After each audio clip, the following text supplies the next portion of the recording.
Tu sais pourquoi la génération africaine, leur expectance de vie ne dépasse pas 70 ans. Spécialement ceux qui ont travaillé pour le gouvernement ou ceux qui ont travaillé pour des sociétés. Ce n'est pas parce qu'ils ont utilisé beaucoup de leur énergie ou ce n'est pas parce qu'ils sont malades. C'est parce qu'ils vivent dans le regret et ce regret a créé beaucoup de maladies qu'ils ont anticipé leur mort. Le regret, c'est quoi? C'est parce qu'ils n'ont pas pu manager leur vie proprement et après, ils se rendent compte que c'est trop tard. Et quand c'est trop tard, la seule chose qu'ils peuvent faire, c'est vivre dans le regret, dans la haine, dans le désarroi, dans le désespoir. Et c'est ça qui anticipe.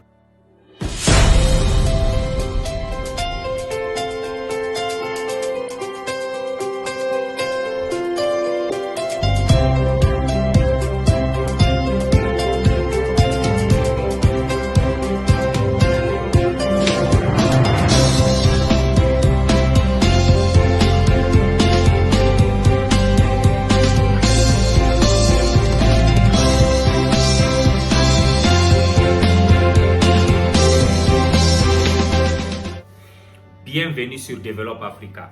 Bienvenue sur Develop Africa. Ça, c'est la chaîne des investisseurs, je vous rappelle. La chaîne des entrepreneurs et la chaîne des leaders. Avec ces trois choses, on veut développer l'Afrique. Il faut qu'on soit unis pour développer ce continent. Nous savons aujourd'hui, on a beaucoup fait, mais il y a beaucoup qui nous attendent à faire encore. Notre génération est une génération de réveil, c'est une génération que Dieu a bénie, qu'on a tous les atouts pour réussir, on a toutes les astuces, on a tous les ingrédients pour avancer.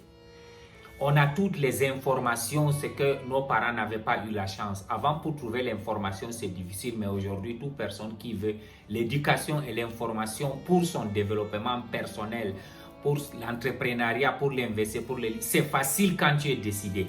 Alors, comment tu es prêt à aider cette Afrique? Je parle de notre jeunesse maintenant. Qu'est-ce qu'on va faire pour changer l'histoire de l'Afrique? Qu'est-ce qu'on va faire à ce que l'Africain ne sort pas de l'Afrique pour aller travailler en Occident ou n'importe où, ou en Asie? Est-ce qu'on a une stratégie pour créer toute cette richesse-là au niveau de l'Afrique? Oui. Je disais que nos parents ont vécu dans le regret. Pourquoi? Je vais t'expliquer. Il a fini ses études. Il a trouvé que ses parents aussi c'était des pauvres qui se débrouillent, qu'ils ont fait tout leur possible pour t'amener à l'école. Alors, il a commencé à travailler à 25 ans. Quand tu commences à travailler, tu as un salaire, il faut quitter chez les parents, il faut louer, il faut commencer à changer ses habillements, son style de vie, la nouvelle camaraderie. Il doit sortir tous les jours avec des amis. Il a aussi l'obligation d'aider ses parents maintenant qui sont déjà fatigués, qui n'avaient même pas aussi de sources de revenus. Le père et la mère attendent de lui. Il y a l'oncle au village qui attend. Il y a son frère aussi qui attend qu'il aide. Sa soeur qui est là, l'entourage, les gens du village. Ça veut dire que toi, tu deviens une vache à lait que tout le monde va tirer. À la fin, sans te rendre compte que toi, tu ne parviens pas à économiser rien. Le gars n'est pas préparé. À un certain niveau, il arrive, il a 35 ans. À 35 ans, les parents commencent à lui faire la pression. Oh, il faut se marier. Il faut se marier. Si tu ne te maries pas, on ne va pas voir nos grands-enfants. Il faut se marier. Il va se marier maintenant. Les charges s'ajoutent parce qu'il faut aussi le budget de ce mariage. Ça prend du budget peut-être souvent. Le budget d'un mariage va te prendre 2 ans ou 3 ans de travail. Quand tu commences à te marier, les charges s'ajoutent.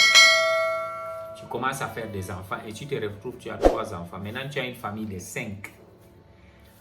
Le salaire que tu en as, tu ne parviens pas à économiser parce que tu as une famille de 5 avec toi, ta femme, les 3 enfants, leur éducation, tu as ton père qui est au village et la mère, il y a les autres à côté, les sœurs. À la fin, tu arrives à 40 ans, tu n'as même pas une économie. Ça veut dire que tu as travaillé pendant 15 ans. Pendant les 15 ans, tu n'as rien à montrer sauf la vie auquel tu mènes. Et si tu arrêtes le travail aujourd'hui, tu vas aller à la rue parce que tu n'as pas d'économie. À 40 ans, Tu te dis que bon, tu as une habilité de prendre un crédit à la banque pour acheter au moins une maison, tu ne payes pas le loyer. Tu prends le crédit à la banque, le mortgage que tu dois payer pendant 25 ans. Donc, tu vas finir de payer la maison là à 65 ans. Quand tu finis de payer la maison à 65 ans, tu es retraité.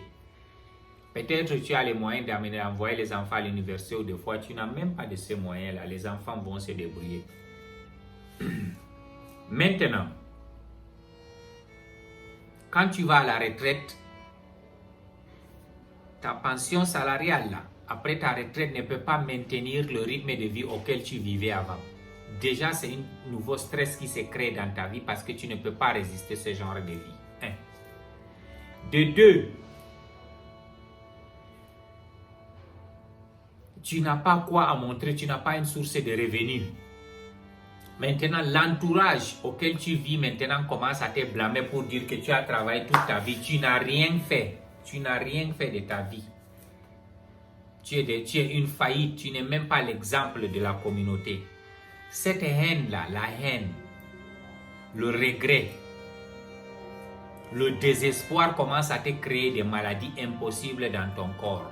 Souvent, à 5 ans après la retraite, tu vois quelqu'un, il est mort. Il est mort, on ne sait pas pourquoi on dit c'est les sorciers qui l'ont tué. Non, c'est le degré, c'est le désarroi, c'est le regret, c'est la souffrance. Ça veut dire qu'il a commencé à éditer sa vie pendant il a travaillé pendant de 25 ans, pendant 40 ans de travail, il n'a rien réalisé. Il se rend compte qu'il n'a rien servi dans ce monde-là. Donc c'est ce regret qui fait à ce que cette personne essaye de perdre sa force. Mesdames et messieurs, nous, la jeunesse d'aujourd'hui, comme on a eu la chance d'avoir de bonnes informations, les facts, qu'on a eu cette éducation financière, n'acceptons pas faire les mêmes erreurs que nos parents ont fait. Parce que c'est ces mêmes erreurs-là qui ont maintenu l'Afrique dans la pauvreté. Parce qu'on n'a pas pu travailler, créer la richesse. Parce que s'il n'y a pas la richesse, il n'y a que la pauvreté. Si tu n'es pas riche, c'est que tu es pauvre. Il n'y a pas de demi-mesure. Alors, comment on doit faire à ce que on essaie de changer le cours de l'histoire? Il faut qu'on essaie d'économiser minimum 10 à 20% de ce qu'on gagne. Quand on économise cet argent, on est obligé d'investir cet argent quelque part pour le reproduire. Et quand on le reproduit, on le réinvestit. On va arriver à un certain niveau que nos investissements est plus élevé, le retour de nos investissements est plus élevé, nos salaires, c'est là où on peut vivre mieux. Sinon, le regret qui nous entoure n'est pas bon. On a vu beaucoup ont fait cette erreur-là. Beaucoup ont fait cette erreur. Est-ce que nous aussi, on doit répéter les mêmes erreurs? Si aujourd'hui, on est maintenu dans la pauvreté au niveau de l'Afrique, je peux vous assurer que la principale cause, c'est que nos parents n'avaient pas la formation, n'avaient pas l'intelligence, n'avaient pas l'idéologie de créer la richesse. Ils n'avaient pas l'idéologie de la prospérité. Ils n'étaient pas prêts à retarder la gratification. Le retard de la gratification, c'est ça qui te donne grand. Ça veut dire que tu essaies d'accepter la souffrance, économiser pour grandir. Est-ce qu'on est prêt à le faire aujourd'hui? Ça, c'est le topic du jour. Essayons de réfléchir ensemble. Aujourd'hui, on a formé Develop Africa pour réveiller la jeunesse, pour réveiller les gens, pour comprendre quelles sont les astuces, comment faire pour avancer, comment faire pour amener la prospérité, comment créer les emplois pour aussi élever les autres qui sont dans notre parcours. Si on parvient seulement à les donner, à les aider, on ne les aide pas. Il faut aider, montrer, tu veux aider quelqu'un, apprends-lui à pêcher. Le poisson que de lui donner le poisson tous les jours, ça ne donne pas. Cette expérience n'a pas donné, mesdames et messieurs. Je demande à tout le monde de souscrire et de liker les vidéos. Veuillez souscrire et liker. Chaque fois, il y a de nouvelles vidéos. La communauté commence à grandir. Elle commence à aller de loin. Je vous remercie.